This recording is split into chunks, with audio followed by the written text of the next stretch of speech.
বলুন তো বন্ধুরা, এটা কিসের বড়া? কি বলতে পারলেন না তো? তাহলে পুরো ভিডিওটা দেখতে হবে। দেখুন আমি কি করি।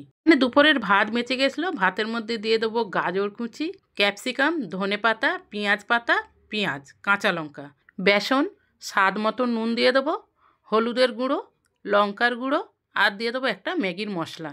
এইবারে হাত দিয়ে খুব ভালো করে মেখে নেব। মাখা হয়ে গেলে হাতটা ধুয়ে হাতের মধ্যে অল্প একটু তেল লাগিয়ে নিতে হবে। এইবারে এই মিশ্রণ থেকে আমি একটা লেচি কেটে নেব, হাতের সাহায্যে গোল করে নেব। ঠিক হাতের মাঝখানে রেখে আঙুল দিয়ে ফুটো করে দেবো। দুপাশেই ঘুরিয়ে ফুটো করে দেবো। দেখুন একটা বড়া আমার হয়ে গেছে। একটা করে আপনাদের দেখাচ্ছি। দেখুন এইভাবেই আমি সবকটা বড়া তৈরি করে নেব।